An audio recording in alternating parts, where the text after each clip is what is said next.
Installe-toi, ouvre ton cœur.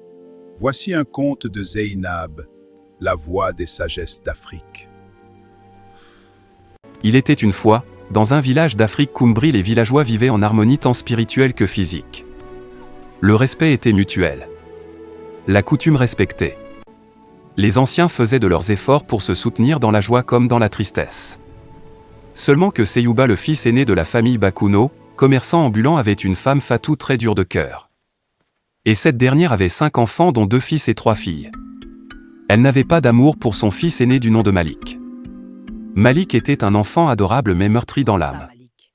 Toutes les tâches ménagères lui étaient soumises, il était le seul à se réveiller très tôt le matin et le dernier à dormir tard sur la natte quand son père était présent. Une nuit, pendant que son père était absent, sa mère l'envoya chercher du bois de chauffe dans la forêt. Sachant bien que des lions rôdaient autour du village juste derrière la colline. Malik, la peur au ventre, savait bien que le danger était imminent et que son corps serait déchiqueté par les lions. Il pensa à son père, à ses frères et sœurs. Il se demandait toujours s'il était vraiment l'enfant de sa mère Fatou. Pendant qu'il était en train de réfléchir, il reçut une paire de gifles de Fatou, sa mère, lui demandant la raison pour laquelle il n'avait pas encore pris la route de la forêt. Les joues brûlantes sous l'impact des gifles, Malik sentit une chaleur humide envahir ses yeux. Ce n'étaient pas seulement les larmes de la douleur physique, mais celles d'une agonie intérieure, le cri silencieux d'un enfant dont le sanctuaire, le cœur d'une mère, s'était transformé en prison de glace. Il ramassa sa corde d'un geste mécanique, les mains tremblantes de cette angoisse sourde qui vous paralyse les membres. Chaque pas vers la lisière de la forêt de Koumbri était une lutte contre l'instinct de survie. La nuit était une encre épaisse, et le silence de la brousse n'était rompu que par le battement désordonné de son propre cœur, qui cognait contre sa poitrine comme un oiseau en cage. La peur, une peur viscérale et glaciale, lui parcourait l'échine alors qu'il imaginait, derrière chaque buisson, l'éclat doré des yeux des fauves.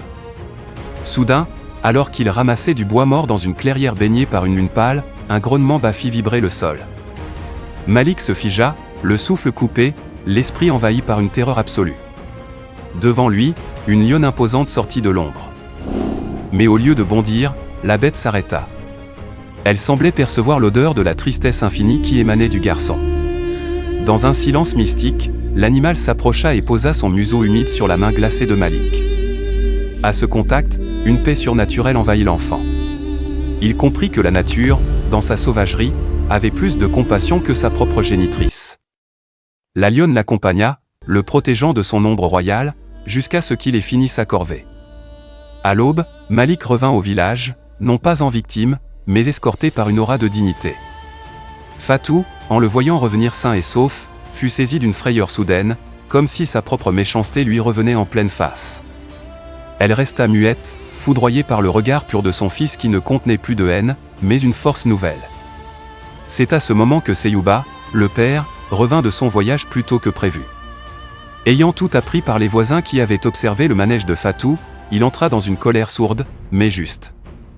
Il ne chassa pas Fatou, car il savait que le pardon est la plus grande des punitions pour l'orgueilleux. Il prit Malik dans ses bras, et pour la première fois, le garçon ressentit une joie explosive, une chaleur qui inonda son être, lavant chaque cicatrice de son âme.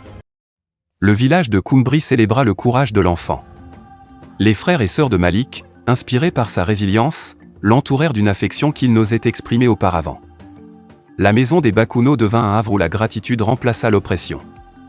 Fatou, voyant cet amour rayonner malgré elle, finit par s'agenouiller devant son fils, les larmes de son repentir coulant enfin sur la terre, transformant son cœur de pierre en un jardin d'humilité.